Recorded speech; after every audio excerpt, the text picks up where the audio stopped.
दैवमाळी. दैवमाळी हे औसा गावामध्ये राहणारे होते आणि त्या औसा गावामध्ये दुष्काळ पडला. जरा लक्ष देऊ नाही का, थोडक्यात सांगणार आहे चरित्र, आज फापट पसारा लावणार नाही.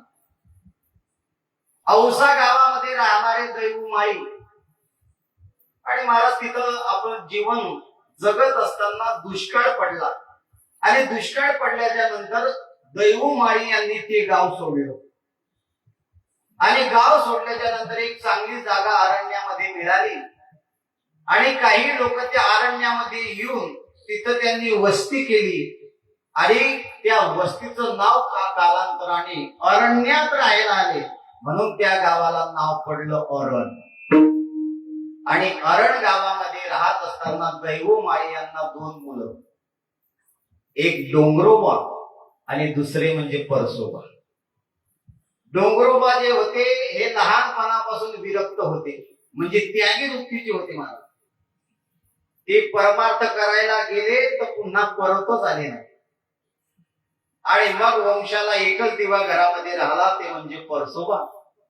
आणि परसोबा मोठे झाल्याच्या नंतर दैवमाळी यांनी परसोबांचं लग्न केलं. सुंदर सुशील मुलगी नांगीताई बरोबर परसोबांचं लग्न झालं आणि लग्न झाल्याच्या नंतर बरेच दिवस त्यांना मूलबाळ झालं नाही. पण पंढरीची वारी पिढ्यानपिढ्या चालत आलेली.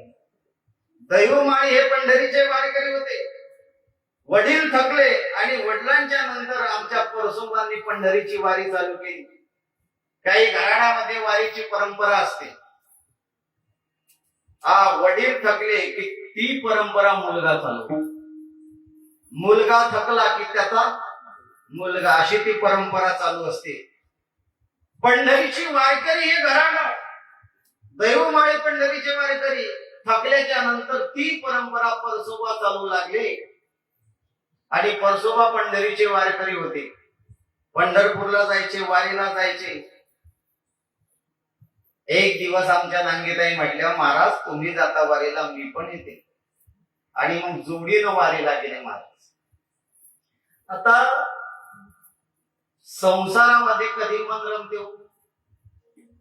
जर त्या मातेची पूज जर पवित्र झाली तर ते घर आनंदित राहते, ते जर गोकुळासारखं वाटते. ते दुःख आमच्या मातेच्या मनामध्ये होतं. आणि परसोबा आणि नांगीताई दर्शनाला गेल्या आणि दर्शनाला गेल्याच्या नंतर परसोबा दर्शन घेऊन पुढे गेले.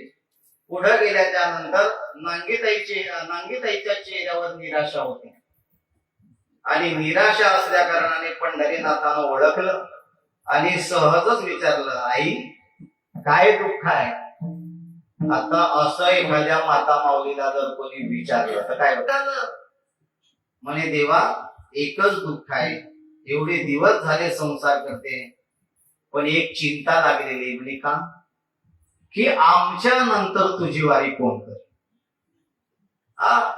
अरे आमच्या नंतर तुझी वारी कोण करेल? म्हणजे काय झालं? अरे अजून माझी कुस पवित्र झालेली नाही, पवित्र झालेली नाहीये. मग काय? तुझी वारी करेल असा मुलगा तुम्हाला दे. नांगीताईनं मागितलं महाराज भगवान परमात्म्याला आणि आमच्या पांडुरंगाने आशीर्वाद दिला, जा तुझ्या घरी भगवत भक्त जन्माला येईल. आणि देवाचा आशीर्वाद म्हणून सावता महाराज जन्माला आले. विठ्ठला देवाच्या आशीर्वादानं जो मुलगा होतो तो देवाचा किंवा संताचा प्रसाद असतो. म्हणून आमच्या सावता महाराजांनी महाराज उर्वरित संपूर्ण आयुष्य जन्माला आल्याच्या नंतर देवाला समर्पण केलं. विठ्ठल